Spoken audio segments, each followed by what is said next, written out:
Welcome back to the SpyShack podcast, where the superfans get together and talk about the latest episode of Survivor. And we have a pretty good episode, I believe, at least. What do you guys think of today's episode? I thought it was great. Yeah, I liked it. I was happy. So it was great. Well, let's go ahead and first of all, I actually want to say thank you to everybody who's on the podcast, Randy, Kim, and Mark, who's taken up the lead while I've been busy doing getting personal stuff done. So thank you very much, guys. No problem. I hope you enjoyed your trip to Ghost Island. Well, let's see if I don't get sent again. So I want to go ahead and let's start the show like we always do. I want to go ahead and introduce you all. Mark, can you go ahead and just say hi and give us one word to describe the episode without any explanation? Yeah. Hello, everybody. I'm Mark, and my word for the week is gonna be. I had two choices, and I'm gonna go with delicious. Okay, Randy. I'm doing good. Good to be here. I'm gonna go. My word was sluggish. Well done, Kim. I'm doing good, and like always, I just want to say how much I love and I miss my son every day. And my word is swallow. Yeah, I almost went with deep throat. Yeah, I was gonna say deep throat too. And for people, it was a Gina Marie flashback from Big Brother. Absolutely. Saul, what was your one word? I think Kim took it. Yeah. I was really debating, but I thought I'd get grief for using two words, but I thought it was worth it. I break the rules all the time anyway. So yeah, I agree. I think this is a great episode. So let's jump right into it. We get back to camp after tribal council. And Libby's a little bit confused why she's still getting votes. She keeps getting votes at all these tribals. She doesn't know what's going on. Dominic tries to play off his threat level, saying it wasn't that big of a deal. Let's not be too hard on Chris. But then the next morning, we see Wendell start to worry about his relationship with Laurel and works really hard to re-solidify this relationship that they have. And in doing so, he also tells her about his immunity idol. So what did you guys think about the way how Wendell told Laurel and the way that she reacted? I just need to say I never agree with telling people you haven't had an immunity idol. To me, it's one of the worst mistakes you can make in the game. You can't trust anyone but family. These people aren't your friends. They're not your family. It's cutthroat. They want $1 million, not your friendship. So I don't think he should have told her. I understand why he did. He's trying to build a stronger alliance with her, but she also wasn't very welcoming to it. And I don't know why he didn't pick up on that right away, where she didn't be like, oh, I'm really happy you shared this with me. I think this is something great for our alliance. None of that was said. So to me, it would have been, I shouldn't have told her. I shouldn't have told her. So that was my feeling on the conversation. So, and I'm a huge Wendell fan. I just think he made a mistake telling her about the idol. For me, the only person he can quote unquote trust for now is Dominic. Because he has that same information over Dominic about his idol. No, I agree with you. I understand why Wendell did it. Because he needed something to try to rein her back in because he was really worried he was losing Laurel. I think that Laurel played this well. I think she showed some of her, like, obviously you don't have it because you would have told me right when you got it. I think that I like the way that she played that. Like, we're so close that you would have told me this already. But I think that she told us in confessional how she's worried. And I really liked that she is able to kind of hold those cards close to her chest of not completely, because Wendell walked away with that feeling good and feeling like he had her. And we see that Laurel is rightfully worried about that. Mark, Saul, what did you guys think of that? It's a toss up as far as what you want to do in regards to. Go ahead. Okay, can you hear me? Yeah. Okay. I always think it's a toss up as far as when you decide if you're going to tell somebody. Oh, Looks like we lost Saul. Go ahead, Mark. All right. I think after that last Trouble Council, Wendell and Dominic, excuse me, I think that they're in control, and I think the way that he was talking to Laurel and the words that he chose to use kind of reflected that, like I'm in power, I can do whatever the hell I want, and I think Laurel kind of picked up on that as well, and that's kind of where most of the mistrust came from, besides the information that he chose to give her. Yeah, I absolutely agree. Let me ask you a quick question. Do you think that Laurel did a great job in the conversation with Wendell? I don't think she did as great of a job as you were saying, because to me it was obvious that she was upset with Wendell and that maybe the alliance isn't as strong. So I would have played it off like, oh, I'm so happy you shared this with me. This is great, blah, blah, blah, blah, blah. Even though I was angry or hurt or upset, I would have made it look like, oh, I'm glad you shared this with me. I agree with you. As outside viewers, I think we see that. The reason I'm saying that is because Wendell walked away with that with nothing but positive reaction. The first immediately went up to Dominic. We have her 1,000%. So I think from an outside viewer, television viewer perspective, I agree with you. I think there was some concerns with the way that she did it. But as far as the messaging to Wendell, I think we're all good. I think we missed something. Yeah. I think we missed something that they didn't show, because it was going to end up showing what's going to happen at the end, because we do have to see at the end that they end up sticking together. Yeah. So, like I said, I don't know how much you guys caught. Not a lot of it. Not a lot. We're still talking about the same thing. Yeah. So I agree with telling somebody you have the idol only if you feel like you got them in lockdown, like Dom and Wendell. I feel like they can tell each other that they have the idols, and there's not going to be no issue because they trust each other, even if it's days behind. When he told Laurel that he had it, I think his mistake was that he didn't say, look, I just found this idol. Maybe he should have done that. I just found this idol. I'm telling you first. You're the first person I'm telling. Yeah, that was good. And he could have lied about when he found it. But that can easily be fact checked, and I think that's the worry there. But I agree with you that I think there are times to tell about the idol, and that's one thing. I'm just going to leave that there, and we're going to come back to that piece right there as far as when you should tell someone you have an idol and when you shouldn't, because I think that also becomes prevalent later in the episode, and I'll expand on that a little bit more when we get there. But from this conversation, we jump right to the reward challenge. This reward challenge is we have two teams racing down planks to a slingshot and have to knock down 6 targets. The winners get a trip to the Survivor Taco Hut and also get to send someone to Ghost Island. When I hear Taco Hut, I immediately start thinking back to like West Nail. And that's all I can think about. I'm telling you right now, I would have given up immunity for tacos, quesadillas. It looked great. I thought that. Yeah. Oh, margaritas, salsa. I would have given up my immunity for that, because that's how much that looked good. I was like, oh my God, I would have done anything to win this reward. I was more surprised kind of food that's going to put people in trouble. Yeah. I was more surprised that this was the reward and not the immunity, because I was thinking the food challenge is going to be reward. No, I like the way that they did this one. I thought this was a fun challenge. Mm-hmm. So the way that the teams were split up by a schoolyard pick that we didn't see. We see on the orange team we get Dominic, Michael, Sebastian, Kellen, Desiree, and Jenna, and on the purple team we get Wendell, Laurel, Donathan, Chelsea, Libby, and Angela. Right, and going into it, you're thinking that this is it. Dominic's team has this in the bag. You would think, because I think that Dominic and Michael and Sebastian have all been pretty good, and honestly, Desiree has been pretty good in a lot of these challenges. He has.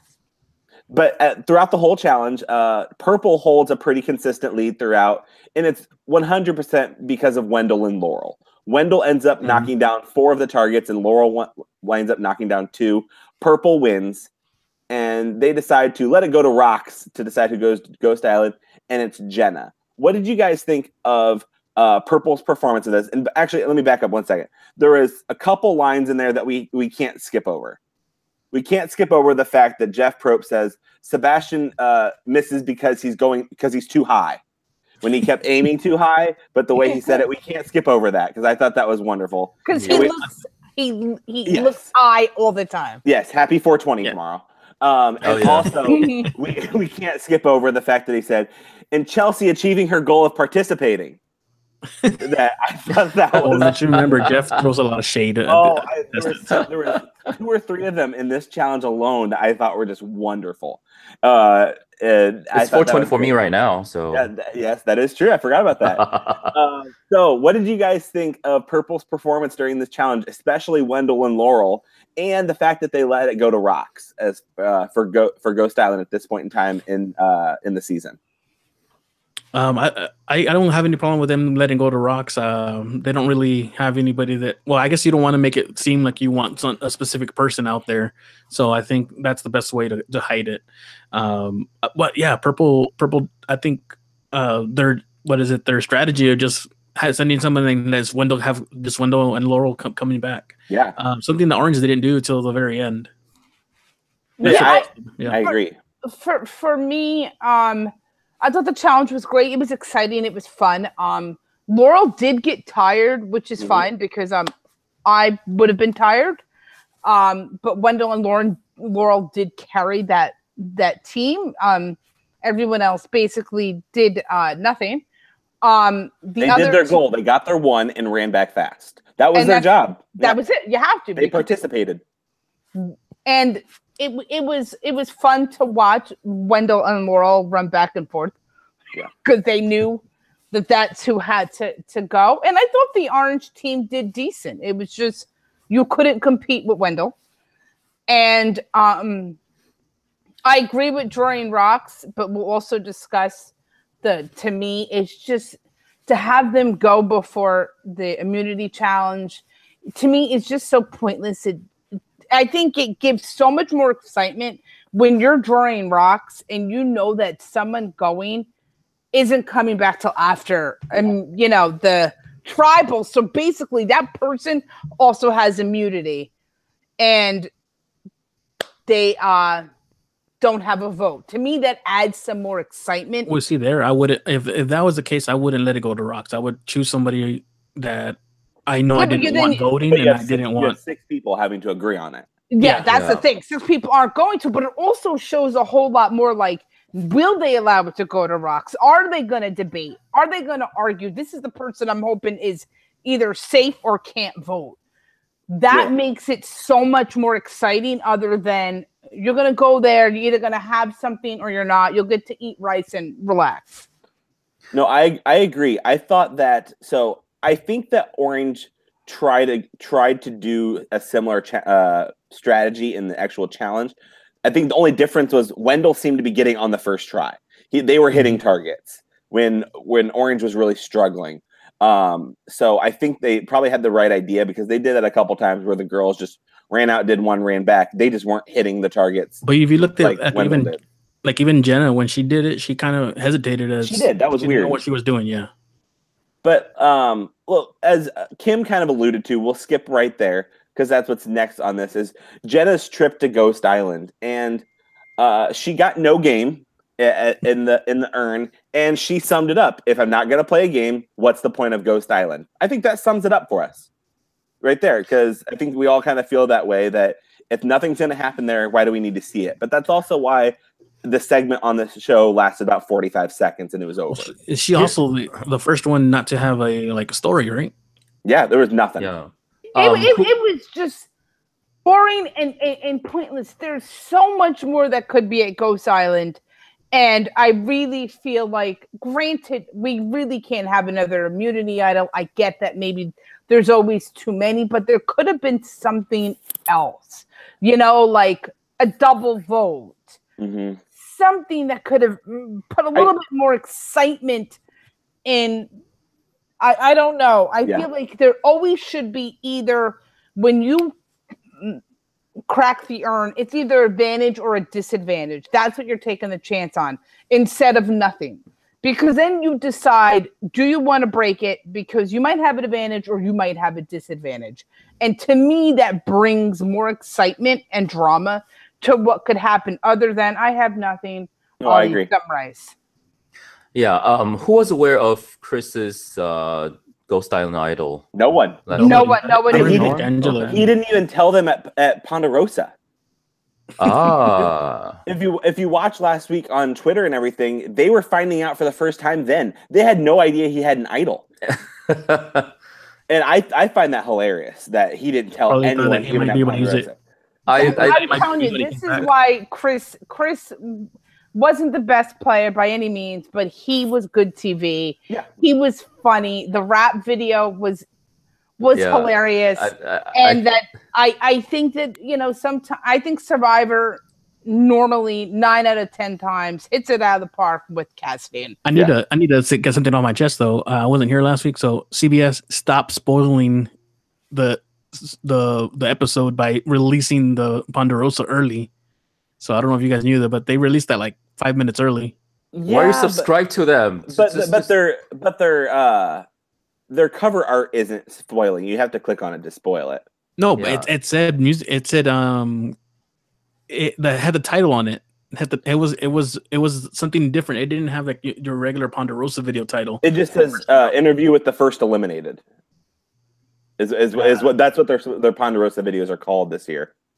It's weird. But for me, I have Survivor blocked on Twitter. I do too. So I don't see any type of spoilers, and I do not follow them I don't subscribe to them on YouTube because I don't want spoilers. So same thing for me. I guess I just don't see that. So, I usually don't get to watch live, so I just basically turn off my phone until I watch it. So, well, see, I do that too, but sometimes I need to get on my phone and I'll get a notification. Someone either added me or something on Facebook, and then I look and I'm like, oh, come on, man, you guys. That's why I definitely I literally turn off my phone. I watch live. I hate spoilers. Yeah. And I need to watch it live. And I just say we'll get further into it. I really am happy with the editing this year. I agree. And that's what I'll kind of touch on that, and then we'll move on here. But the editing in this one, in the first 5 to 10 minutes, in my mind, I was like, well, I know what happens the rest of this episode. Just based on what's coming on here, I know what happens. And I posted that on Twitter, and I had a conversation with someone, and I was very close. But I said at this point in time, the way that they're lining this up, Michael is going to win immunity, and Libby's going to go home. I just thought that from the very beginning, the way that they edited the first few packages. Once Michael lost, they still made it exciting where I didn't really know for sure what was going to happen. It still ended up that way based on the beginning editing, but I really liked the way it was edited together. I did too. I was unsure if it was going to be Libby or Wendell. Yeah. Like I was really up in the air. I'm like, you really don't know. And I can't wait to discuss why they needed Libby out so bad. I can't wait to go there. And we're almost there. So let's keep going on. So on the reward, the purple group celebrates at the Taco Hut. Wendell is very glad to be there with Laurel and Donathan, who are two of his biggest allies. And this is when Angela kind of tells us something that we talked about last week, that she didn't know about the Chris vote. Last week we thought that her and Desiree voted for Libby because just as just backup, but it sounds like Angela legitimately didn't know. And at this point in time, Libby really wonders why her name keeps getting written down, and they kind of put it together and blame it on her close relationship with Michael. So what do you guys think about Angela being left out and the way that Libby starts to blame her game on Michael? Well, I think Angela, even though she wants to say she was not with Chris, it's not necessarily if you are or not. It's the perception you give. And when Chris was there, the perception that Angela was giving was that he was with him. And I mean, that's on her. But I feel like she does do something positive for her game in this particular episode. Yeah. So I guess we'll talk about it a little bit. I want to just note that Angela has always been on the outside. We have seen it from the beginning, so I don't know why this is shocking to her. Why is this something that is surprising that I think she was unaware, because she hasn't really been aware of much. I mean, Kellen told her that much to begin with, that, yeah, you're with us, but you're kind of on the bottom. No, I think that's a good point. I agree with you there, because I think that I would think that she would be most surprised by Kellen not telling her, because I think she thought she was close there. But back at camp, this leads right into back at camp. Michael talks with Angela and mentions that we really need to look at Dominic and Wendell, and particularly Wendell. And Angela, you should probably be worried about Kellen and Chelsea, because the way that you should distrust them. And immediately we see Angela pass this information on to Kellen and Chelsea, and word spreads across the tribe and puts a giant target on Michael's back. So yes. What did you think of, one, the fact that Michael said this to Angela? Because you see that I see what he was trying, because she looks like someone that just lost an ally. Maybe he could pick her up. But then two, also Angela's choice to immediately start tattling and place this giant target on someone else. I think Angela just wants to find the biggest group that she can find and try to latch onto that. But this group isn't really exactly the healthiest choice for her. You know, they continuously left her out. They don't think of her as one of their own. And so I really don't understand Angela's need to, because Michael's target is big enough as is. He didn't really need her help to be in somebody else's crosshair, and for her to go out of her way to say all that, do all that, you know, even though she is painting a target on Michael's back, but she's also letting people know that she is starting to play this game, and that could be dangerous for her down the line. I get both moves. I get Michael wanting to pick up Angela, especially since he sees that she was not part of the other vote, and I'm pretty sure they've already talked about her being on the back side of the initial where Morgan was booted. So it's some number for him, and it's easy, if he can flip her, that's good for the Malolos. However, Angela flipping on him and going on and telling everybody, I think it's a good job on her for taking the spotlight off her. However, at the same time, I think it would have been served her better if she would have stayed with Michael and the Malolos rather than flipping back to Navidi. I agree, because especially since we know that Angela and Michael have at least somewhat of a relationship at the third iteration of Malolo. They were together. They finally wanted immunity together. They seemed to bond after they voted together to get out James. Like, you know, they've spent time together. So it's not like they're brand new. So I agree. I think it would have been a good idea for Angela to kind of low-key keep Michael as an ally. I understand also what she's trying to do, because she just kind of wants to be forgotten and have there be other targets elsewhere and then her to slide by. I think that's really the goal that she's going for at this point in time. So whatever. I for me don't understand Angela's game. She does, and I don't know if there's something in an edit we're not seeing, because it seems like nobody. I don't mean she's a bad person. I just mean that it seems that nobody wants to get close to Angela for whatever reason, and she's just really bad at this game. She should have taken what Michael said and said, you know what? Let me think about this, to herself, and said, he's kind of on the money. I've been on the out since the beginning. They already tried to vote me out. Then they voted out my friend Chris without even telling me what was going on. So now Michael's coming to me and saying, hey, listen, why don't I take you here and we can try to do more. She goes and tells, which ended up, I mean, it didn't hurt her game or help her game, because either way, if she said something or not, they were going after Michael. And she won immunity, but I don't think she's going to get much further, because I do think they're just going to toss her out. And she has no chance of winning. They're just, sorry, Mark, but it's just not happening. No, I agree at this point, yeah. I never had hope on her to begin with anyway, so I'm not hurt by that. Whatever. Let's remember her own family was pretty much saying that she was going to be the first one out. So, and even Morgan said that when she would go ask her something personal, she would be like, I don't want to talk about that. I don't want to talk about that. So it's very hard to get in with somebody when to talk. And that must be it. Like she's not welcoming. Yeah. And I think that, you know, granted, you don't need to be someone's best friend there. You have to at least, you know, make some relationships, because if you don't, then they don't care about you at all. They're not going to include you in anything. No, I agree with both of you there, and I think that this was definitely a coming out party for Angela in multiple ways, good or bad, I don't know, but definitely visibility. Yeah, it was out, and so we'll kind of get into that here at the next as we go to the immunity challenge. We have the gross food eating challenge, which is always a Survivor classic. We don't always see it, and I think it's good that we don't see it every season. Because then we'd get sick of it. So it's kind of a nice little treat. Right? Yeah, I think the last one was Cambodia. Is the last one I can think of. Yeah. I agree with you. That's when they had the eat off, right? When they were going against each other. They did it as a tribal immunity. Yes. In Cambodia. Which yes, I kind of like. that. I kind of like that way because then you're kind of encouraged to you're encouraging your team to do it. When this one, it's just all individual. But so we'll go round by round. We'll start there. And the first round, you have to eat 2 fish eyes, and we see Michael, Desiree, Laurel, Angela, Sebastian, and Dominic move on. And this is when Wendell completely wimps out.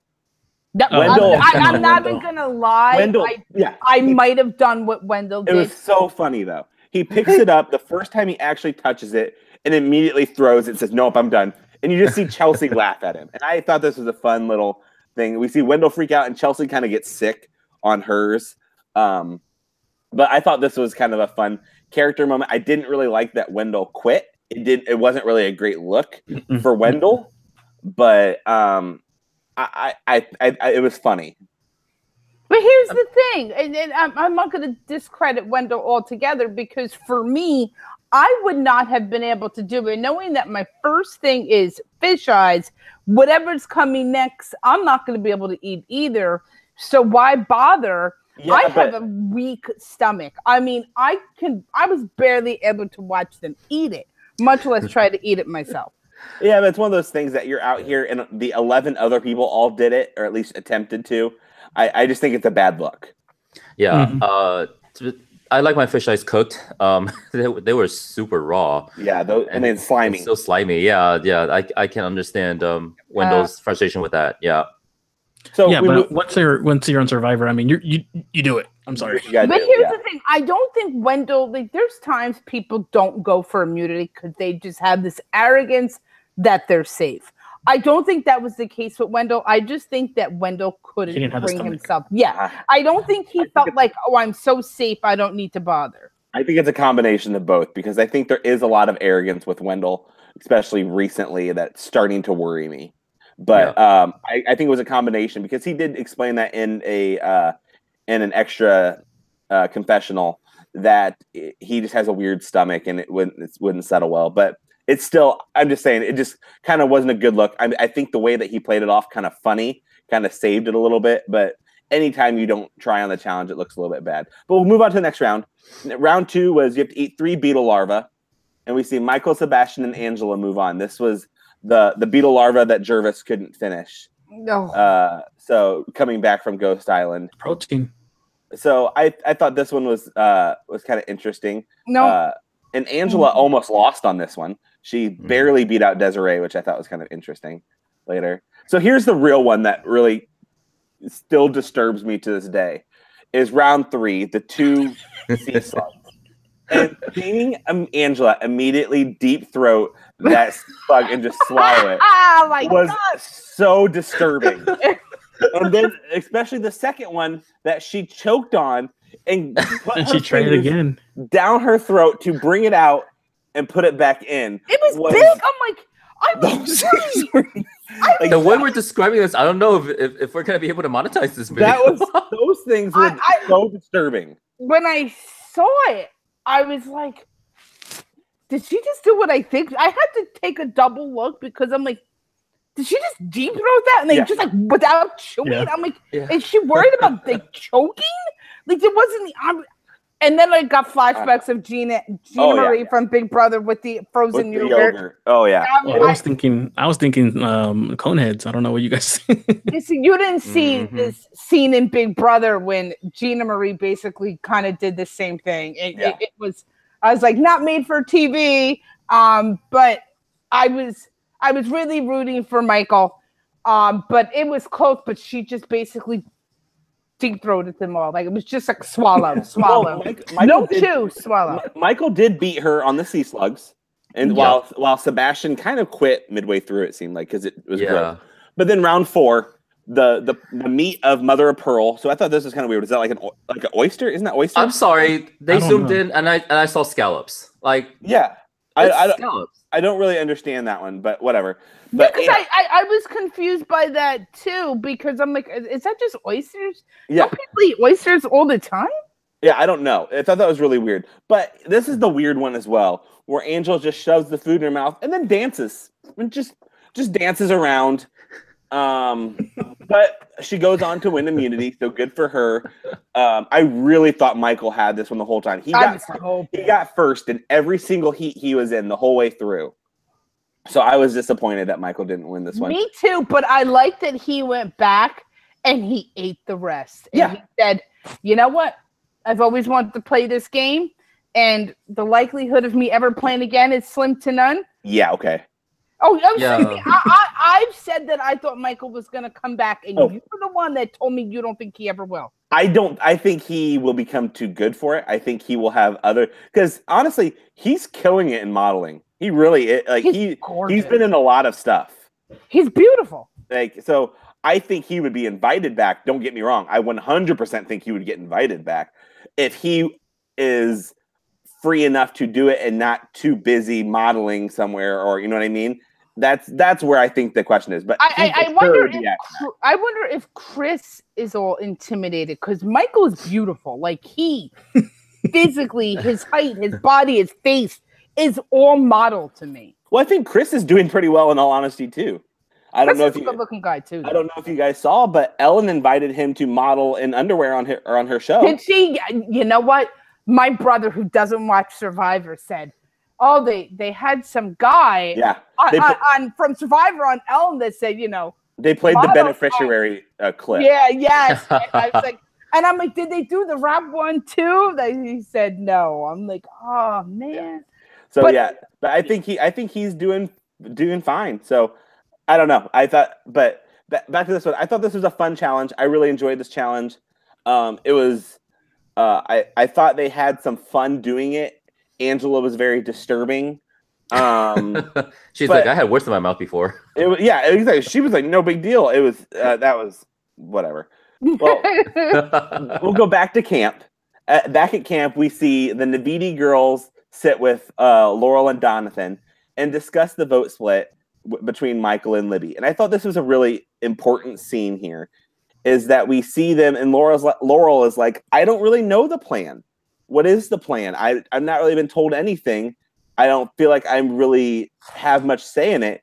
And Kellen makes a comment back saying, you're just as important to this as we are, because we are relying on you guys to have the numbers with us. So without you guys, we're nothing. And I thought this was really a good way of, when you are controlling from the top, where I feel like Kellen kind of is in her group of girls, when you're controlling from the top to basically keep the bottom group intact and feel important, I think this is a great move by her. And just a very one-off comment that will go a long way, I think. For a lot better than what she did the first time around. Exactly. Oh, yeah. I think she's learning on that. So that was I liked seeing that. Also at this time, we see Michael talking to Donathan and Laurel and proposing to stay Malolo strong. And if the other group is going to vote split, then we can have a majority with our 5 Malolos. And I think that was a good point. And so we just see Laurel and Donathan discuss their options of which way to go. Should we stick with Dominic and Wendell, who we have a secret alliance with that no one really knows how close they are with Dominic and Wendell? Or do we go Malolo strong and try to get out another Navidi so we have a fighting chance here later on? What do you guys think? We won't get too deep into what they actually did, but what did you guys think here at this point in time? And the way, I think we have 2 very viable options. I think both options were legitimately realistic ideas. I think. Go ahead. No. I just thought they maybe should have stuck with Malolo right now because there's still 12 people in the game, and if they go with Dominic and Wendell and blindside the other Malolos, pretty soon they will have to either Dominic and Wendell will either have to show their hand and try to protect those two, or they will have no choice but to blindside those two as well and knock out their own numbers. And so at this point, I thought it would have served them better to stick with the Malolos. Yeah, my only concern with that is you make this big move and expose yourself as, I'm not with you, Dominic and Wendell. I'm not with you. But now I'm down 6-5. They could have informed them that they were going to stick with Malolo, and they could have discussed a viable target. If they could get Dominic and Wendell on board with losing in the VD that they agree with. Maybe that's risky, but maybe. Yeah. Maybe. What I was going to say, I think Dominic, Wendell, Donathan, and Laurel, I believe it when they say that they all believe that they're all going to the Final Four. It's not something that they're just kind of just promising. I do believe it. Now, can I rephrase what you said, and then I would agree with you? I agree that they are a strong four right now. I don't think there's any chance that Laurel lets those two guys get to the end with her. Well, that's what I'm saying. I think as of right now, they're a strong four, but they're not Final Four. Well, that's what I'm saying. They believe that they're a Final Four. Okay. Whether it happens or not is yet to be seen. However, so I can see why Donathan and Laurel are not going to go with Malolo. Yeah. They want to make sure they stay in the inside. And just because they're voting with Naviti doesn't mean that they're showing their hand, and right now at least, that they are with Donathan. I mean, that they are with Wendell and Dom. But if Laurel, what we were shown from Laurel earlier was that maybe she might flip on Wendell. And that's what I was saying earlier, that I believe that we are misdirected on purpose, not showing something where Laurel actually makes up with Wendell at that beginning of the episode, because at the end of the episode we see that they're still together. Yeah, I think there's something there that we're missing.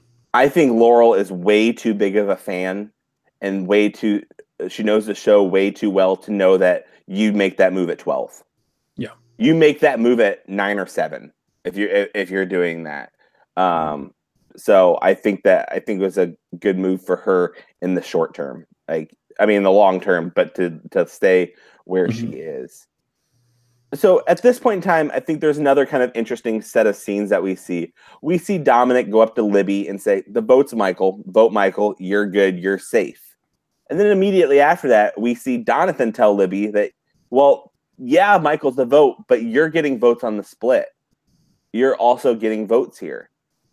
And her just kind of being frustrated that why am I still getting votes? Why I was told I'm good. Why am I still getting votes?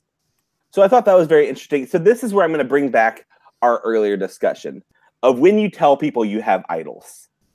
Mm-hmm. Don't you think that Michael had to do something here? And he has to talk to Libby, and he has to talk to Jenna and say, I have an idol. What can we do to make this work? Because if Libby hears that, she knows she's the secondary target. Mm-hmm. She knows that she's getting, don't pull a Christina Cha. That makes no, I think that's the time when Michael needs to speak up about his idol. But here's the thing, I don't think it would have made a difference. I think that they just would have turned anyway. They would have then made him. Michael was using his idol no matter what. Oh, I agree. But I don't think it would have changed. I mean, but then you at least put some more, so you're not the only person voting for the target that you want out. Libby was told firsthand she is the split vote. That's what I'm saying is the problem. No, voted Michael.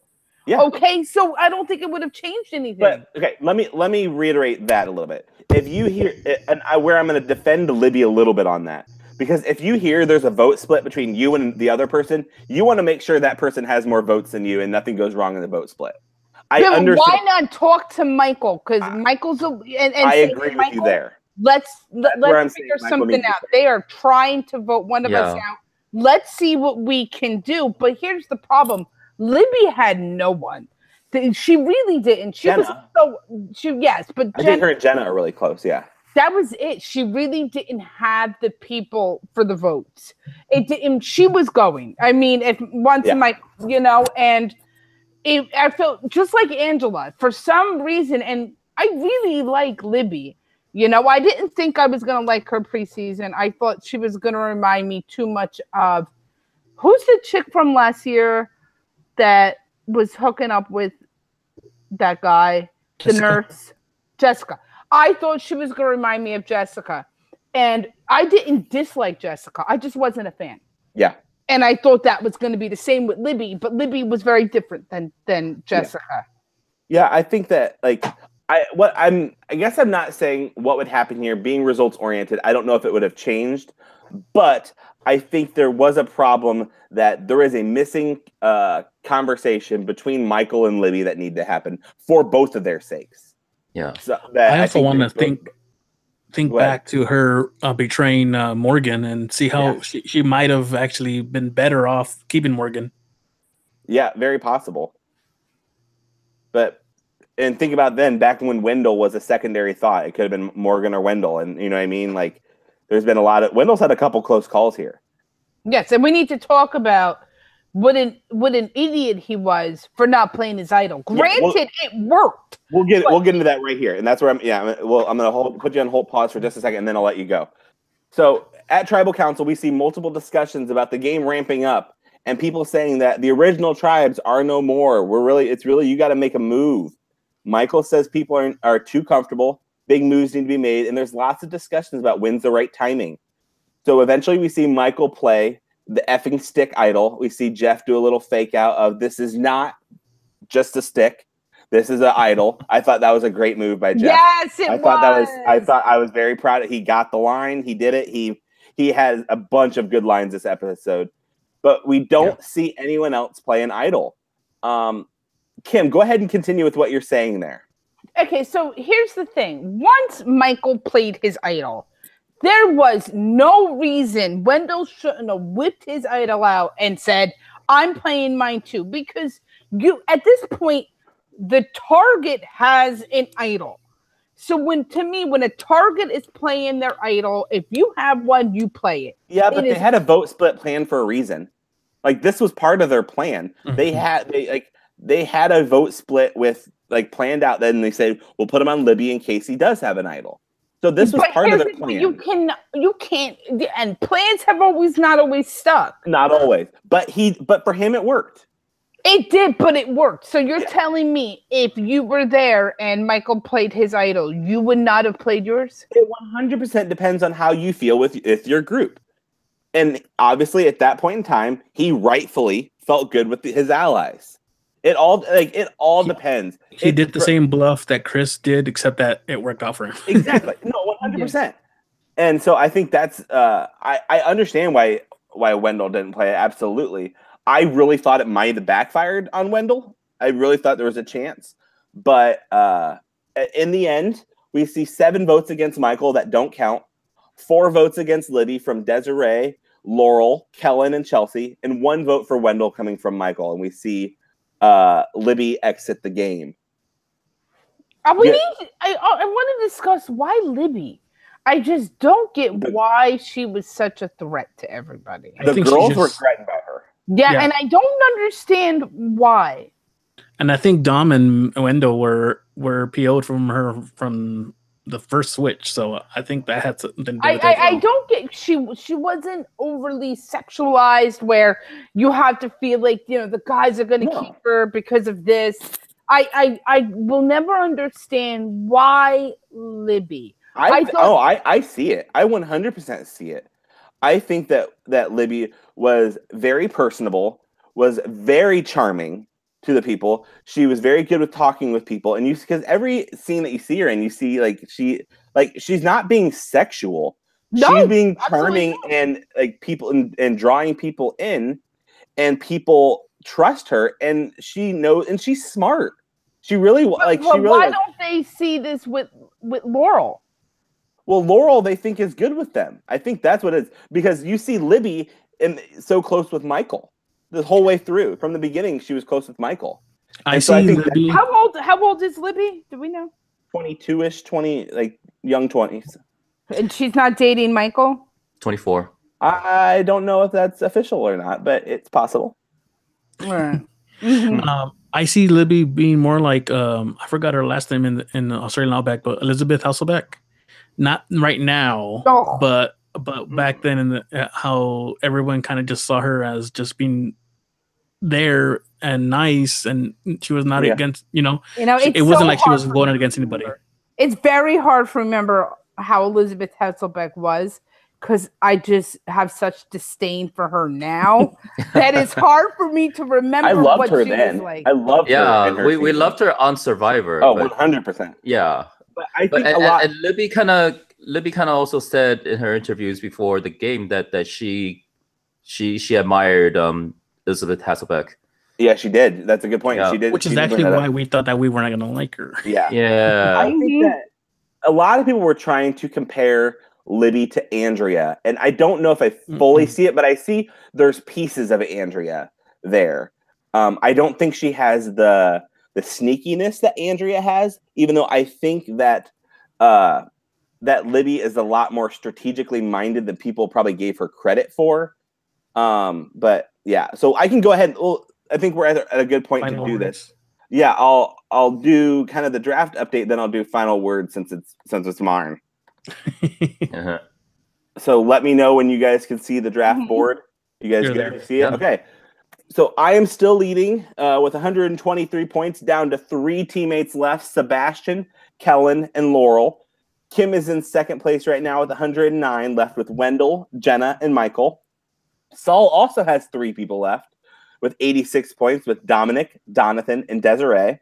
And Mark has 2 people left with 84 points, and Angela and Chelsea. So I like that we're all pretty spread out as far as amount of people left. So we all have a good amount here. I think a couple of us have more winner threats than others, but I think we're at a good spot at this point in time of the season, that we're almost at half of the people out of the game. Right.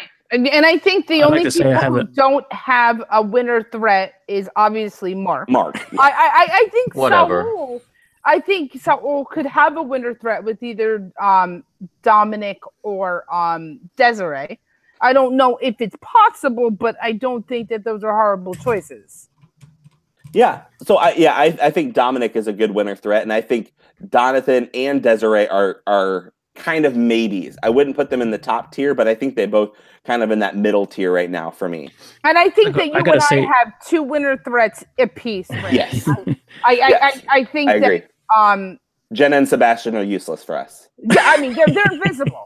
They're not even there, and they're both fully invisible. I'm just hoping Sebastian wins a random immunity and gets me some points. Like, that's all I'm really hoping from him. Yeah, and I think that with Michael and Wendell and Kellen and Laurel, even though I think Laurel is higher than Kellen, on the winner, even though I think Wendell and Michael are even, with if they were both at tribal, I think it would be they equally have a chance of winning.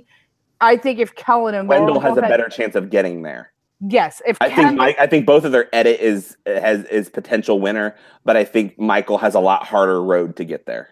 I agree. I mean, and I don't know, like, Solas can he catch up? I think he can. If Dominic runs away with things and gets a bunch of votes at the end, for sure. Yeah, I just think that it's not impossible. Yeah. For Saul to pass and come out. Yeah, I do want to bring up the spike in Laurel's visibility this episode. I'm hoping that's a good thing for me long term, because we definitely saw more of her this episode than we'd seen in a while. So okay, I'll go ahead and give my goodbye to Libby. I've kind of been high on Libby all season. I've been wanting people to give her more credit than I'd been thinking she was getting. I agree with you guys. I'm pretty sure Libby was the last pick in the draft. Like, she was who I got stuck with, and I'm very happy she was who I got stuck with. Yeah. So for getting 11th or 12th place, I'm good with that. I think that she had a lot of potential. I think that she didn't really pop as a character, as a TV character. That's why we didn't see her a whole ton. But I think she is a good player. and I think people liked her. I think she did a good job of winning people over. And a couple people saw that threat that she can be sneaky. Dominic called that out pretty early. Bradley called that out. We saw her turn on Morgan, don't trust the blonde. So I'm very proud of Libby. I think if you guys haven't seen her Ponderosa was pretty good. Nowhere near as crazy as last week's Ponderosa, but it was also a good one. I really enjoyed that. I was surprised to see she lost over 10% of her body weight while she was out there, which was wow. Wow. She lost lost like over 13 pounds. Which, you know, she was tiny, and yeah. I didn't notice it so much on her because she was always tiny. Yeah, I noticed the weight loss the most on Dominic and Michael. Yeah, I'm interested to see when they get out. I definitely can see it in Michael, and I'm starting to see it in Dominic as well. But yeah, Dominic's winning it, so it's fine. But that's really that's really all I have to say about Libby. Do you guys have anything to add about Libby? No, I really think she did a lot better than I thought she was going to do. I thought she was going to be a little bit more stuck up, to be honest with you. Agreed. Yeah.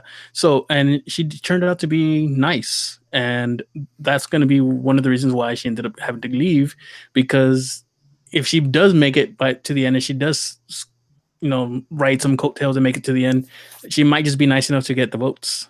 Yeah. One disappointing thing is Libby did not do exit press, which I think that was very interesting. She's actually out of the country, I believe, on a modeling job. But I was going to say she just got hired for something. Yeah, so she did not do any phone interviews. I think she did some like email questions with some of the press. Is there a reason why she didn't? Because she's out of the country. That's really. But that's it. So it's not like she's too good for it. I don't think so. That's not the way I interpreted it. Okay, good. I think it was. I don't want my opinion of her to change. Because last season we didn't get it from JP. Well, JP was. And JP was the reason it was for a firefighter training thing that he was at off. I don't know, something about that. But I just think that because JP was basically a moron. Yeah. And he was too embarrassed. JP out, like hanging out with Cole that same week or something like that. Yeah, exactly. So, but yeah, so here's the big question that you guys always forget that I'm going to ask. Who was the MVP of the episode? This is our controversial question that Doug seems to have problems with. So, Saul, since you have been gone so long, and since you didn't really waited to the end to give a real word, who was your MVP? You get first pick of MVP of the episode. I'm gonna say Mike, only because he was able to use the idol and knock out so many votes that were against him, and he's alive. He's still there. He's still a threat. Yep. Mark, you're up next. I'm gonna. He's gonna say Kelsey. Oh no! I'm kidding. No. Although the place that she did kind of put her on the radar, but I think this is people don't see her as that much of a strategic threat. And who did you say? I said Angela. Angela. Okay, you cut out for a second when you said the name, and I didn't hear who you said. Sorry. Okay. Yeah. I think a good episode for her. I think she's a valid choice. Kim, who is your MVP of the episode? Michael. I've been picking him a lot. Yes, he was going to be voted out if he didn't use his idol, but he did. And he still worked hard to try not to get votes, but he knew enough to say, you know what? I have to play this idol. So Michael is my choice. Okay. You know how I never like to pick someone that someone else already picked, so I usually come prepared with like 3 or 4. I'm gonna go with Wendell. I thought the reward challenge was a great showing for Wendell. I thought that was great. He got out a target on the other side of the other alliance in Libyan this week. He got what he wanted. He kept his idol. He didn't lose that. He, in his mind, solidified more of a relationship with one of his biggest allies, Laurel, which she voted with him. So at least it was somewhat. So, and in Doug's words, usually he got what he wanted at the end of the day. So I'm going to go with Wendell this one, even though I'm worried he's starting to get a little bit too cocky. Was Wendell your first choice though? It would probably been Wendell or Angela were my two that I was going between. And if you all three, my fourth was going to be Kellen because she had been targeting Libby for a while and she finally got her out. So you would not have picked Michael at all? Michael was probably third on my list. Okay. But one of you guys said him. So I think that I just really like Michael. I don't think my worry about Michael is Michael didn't get what he wanted at all. He survived, but he didn't get out like any number from the other side in using his idol. I think that's my only sticking point with Michael. I think it was a great episode for Michael, don't get me wrong, but that's what brought him lower down for me. I agree. I love Michael. I think Michael is a fun character. I think he's a good player. I've really enjoyed Michael this season. Let me ask you a question. Has any of them mentioned his age on Twitter? Like, have they mentioned that they found out how old he really was? I know that Brendan in one of his exit interviews was asked about this, and he talked about finding out, like, I think a lot of them got together after the season aired and stuff. So him talking about it. I guess he's like, you want to go to a bar? And like, Michael's like, nope, can't go. Yeah, exactly. I'm only 19. Well, he's not going to say no because he's at bars and Coachella and drinking all the time on his Instagram. If you look on his Instagram story, so he has no problem getting into bars. Because he doesn't even look 18. Exactly. What the hell his parents fed him? I want to see what his parents look like. I really do. Does anybody know? I have no idea. But they have to be incredibly good looking. Well, as we look forward to next week, we see 11 is always a fun episode for me. I always like seeing when we're down to 11. Usually something crazy happens at the odd numbers. So we see Desiree kind of starting to look to flip. It looks like she's finally ready to join the Malolos and get one of the Navides out. But at this point in time, it looks like Laurel exposes her to the other Navides, and we see some sort of looks like a battle between Desiree and Laurel going forward. So that could be interesting. I like Laurel. I'm gonna be going for Desiree. I'm okay if either go home because my draft will stay safe. I love Laurel though. I really do. I like Laurel more than Des, but I do like Des. I think that she's playing the best game she can. She's doing good. And I mean, sometimes being the one to expose the one who flips doesn't always work out for you. Because then people might turn on you. So it's not always a good thing. Yep. But next week, I will not be here. I will be at Live Know-It-Alls in Boston. So I will be watching the show live from Laugh Boston with 300 plus other people. So I'll be sure to send you guys pictures with the survivors that I meet in different things. Nice. Yeah, so somebody said, I think it was, what's his name? I don't know who you're talking about. Oh God, from last season. What's his name? Joe. Yeah, he tweeted that it's going to be in October. No, he said he was going to the one in New York in October. That's what he said. Well, he's going to the one in Boston as well. Oh, he is. Oh, nice. I'm gonna probably go to the Know-It-All in October. Nice. I live right here. It's just a bus ride. Yeah, I went last year, but you were in San Antonio. No, Austin. Or Austin, yeah. Yeah. So we've gone to a couple of them now. Come on, Mark. I'm trying. Yeah, Mark's coming to the city in October. He's gonna spend all this money just to go to Know-It-All. But yeah, don't tempt me. So I won't be here for the podcast next week, but I'll be sure to send you guys my thoughts and opinions. All right, guys. Cool, awesome. Oh, I wanted to say I haven't lost someone since like week 3. So good for you. Yeah, Morgan was your last loss. Yeah. All right, guys. I guess we'll leave it there. Well, Randy won't be here with us next week, but I will. Yeah, I think Doug will be on the show next week. So Doug's gonna be. Oh, that's right. Mm-hmm. Well, maybe you guys can get together somewhere in a hotel room to get together. Yeah, I'll tell. We'll both give our thoughts. All right, guys. We'll leave it there. We'll see you guys next week. Have a good one, and we'll hopefully we get another great episode. Stay tuned for Survivor New Zealand. Oh yeah, Mark, go ahead and say that. Yeah, we're gonna be covering Survivor New Zealand coming up this either Monday or Tuesday. So stay tuned to my Twitter for that. Awesome. Right, guys. See you guys next time. Bye. Bye.